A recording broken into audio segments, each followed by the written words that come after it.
পড়তে পছন্দ করেন এমন মানুষের কাছে হুমায়ুন আহমেদ অন্যরকম এক নাম।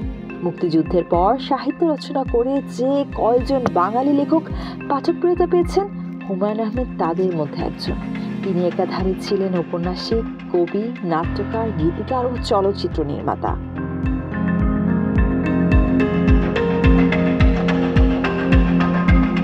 ইডেন বে কক্সবাজার সমুদ্র সৈকতের উপর নিজেদের একটি ঠিকানা।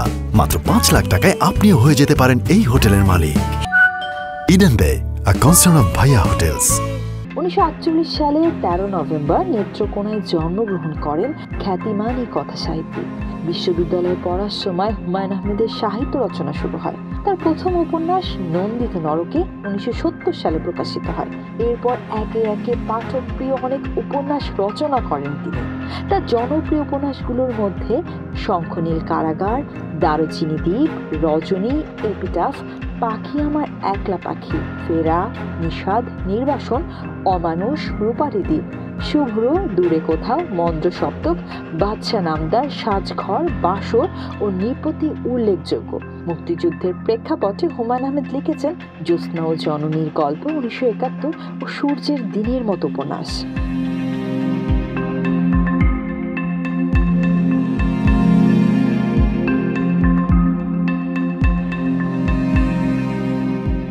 হুমায়ুন আহমেদ সব বয়সী পাঠকের নজর কেড়েছেন। শিশুদের জন্য তিনি লিখেছেন সমান তালে। শিশুদের জন্য তিনি রচনা করেন বোতল ভূত, ভূতং ভূতং ভূত, নুহাস এবং আলাদিনের আশ্চর্য চেরাগ, ভৌতিক অমনিবাস, ছোটদের সেরা গল্প, টগর অ্যান্ড জেরি, ব্যাংকন্যা এলেন, কাক ও কাঠগোলাপ, প্রিয় ভয়ঙ্কর, হলুদ পরি, বনের রাজা, ভূতমন্ত্র, রাক্ষস খক্ষস এবং ভক্ষসের মতো বই। এছাড়া সায়েন্স ফিকশন রচনা করেও সুনাম কুড়িয়েছেন তিনি।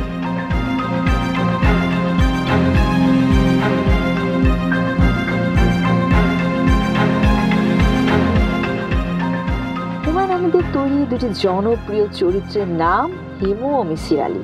এই দুটি চরিত্র প্রায় সব ধরনের পাঠককে আকৃষ্ট করতে সক্ষম হয়েছে। হিমুর নামে হিমু পরিবহন নামে সংগঠনও গড়ে তোলে হুমায়ুন ভক্তরা।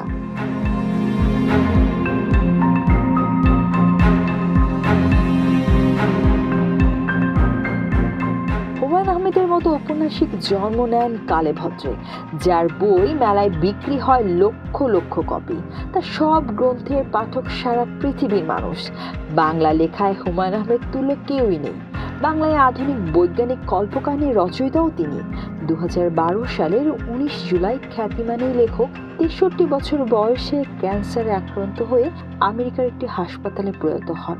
তার জন্ম 1948 সালের 13 নভেম্বর। নিউজ ডেস্ক, বাংলাদেশ প্রতিদিন।